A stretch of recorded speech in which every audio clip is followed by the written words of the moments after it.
જય જિનેન્દ્ર. સમયસારના કર્મ કરતા કર્માધિકારની 85 ગાથામાં ગુરુદેવે આપણે વિદ્યાર્થીઓને રીતે જોઈએ તો બહુ સુંદર ગાથા લખી છે કે પહેલાં તો ગાથા વાંચું છું કે એનો ભાવ શું છે. પૂતગલ કરમ જીવ જો કરે એને જ જો જીવ ભોગવે, જીનને અસમર્થ દ્વિક્રિયાથી અભિન્ન તે આત્મા ઠરે. એટલે પૂતગલ કર્મને પણ જીવ બનાવે, જીવ કરતો હોય કરતા થઈને, અને એને જ પૂતગલ કર્મને જ જીવ ભોગવતો હોય તો જીન ભગવાનને આ વાત સમંત નથી, અસમંત છે. ભગવાન એમાં શું કામ અસમંત છે કે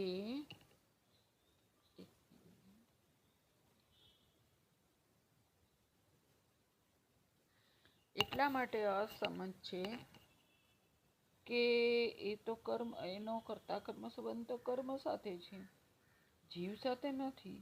તો જીવ જો કર્મને બાંધે અને કર્મને ભોગવે તો જીવ બે ક્રિયાનો કરતા થઈ જાય, દ્વિક્રિયા. તો સિદ્ધાંત એમ છે કે એક દ્રવ્ય બે કાર્ય ન કરી શકે અને બે દ્રવ્ય મળીને એક કાર્ય ન કરી શકે, અને એક દ્રવ્ય એકલો બે કાર્ય ન કરી શકે. એ સિદ્ધાંત છે. તો દ્રવ્ય કર્મનો જ્યારે ઉદય થાય છે, મૌનીય કર્મનો, એના ફળમાં આપણે એમ માનીએ છીએ કે એનું ફળ સુખ દુઃખ રૂપે જીવ ભોગવે છે. તો આ વાત અસદભુત વ્યવહાર નહીંથી તો કદાચ કહી શકાય, પણ પરમાર્થીય અર્થ એનો એવો નથી. કારણ કે જ્યારે પૂતગલ કર્મનો ઉદય થાય છે ત્યારે કર્મ ફળ આપીને ખરી જાય છે. તો મૌનીય કર્મનો માનો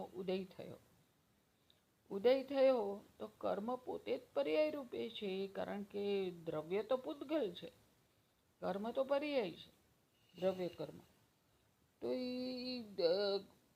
કર્મની પર્યાય ફળ આપીને ખરી ગઈ તો એનું ફળમાં આપણે એને સુખ દુઃખ માનીએ છીએ. સુખ દુઃખ નથી, એ તો જીવની પર્યાય છે. કર્મની પર્યાયને શું ફળ મળે છે? કર્મની પર્યાયને ફળ એ મળે છે કે કર્મ ફળ આપીને ખરી જાય છે, એટલે એ પાછું પૂતગલ દ્રવ્ય બની જાય છે. આત્માના પ્રદેશમાંથી ખરી ગયું એ કર્મ ફળ આપીને. તો ફળ આત્મામાં શું ફળ થયું એ બીજી વાત છે. કર્મનું એને ફળ કહેવામાં આવે છે. કર્મનો ઉદય થઈને નિર્જરી જાય છે ત્યારે એને એમ કહેવાય કે ફળ આપીને ખરી ગયું. તો એને મૌનીય કર્મ રૂપે ફળ આપ્યું હતું. હવે એ કર્મ ખરી ગયું એટલે એ મૌનીય કર્મ રહ્યું જ નહીં, એ પૂતગલ દ્રવ્ય બની ગયું. એમાં ખાલી સ્પર્શ રસ ગંધ વર્ણ ગુણ છે, એમાં મૌનીય કર્મની ના કોઈ ગુણ ન રહ્યા. આવે એ એનું ફળ છે. તો પછી સુખ દુઃખનું ફળ, તો કે સુખ દુઃખનું ફળ જે આત્મા ભોગવે છે એ કોનું ફળ છે? તો કે એ તો રાગનું ફળ છે. એટલે રાગની પર્યાયનો ઉદય થયો અને એ પર્યાયનો ઉત્પાદ થયો, આત્માના પર્યાય સ્વભાવમાંની ઉપાદાનમાં ઉત્પાદ થયો, અને પછી એનો વ્યય થયો ત્યારે એ રાગ ફળ આપીને ખરી ગયું.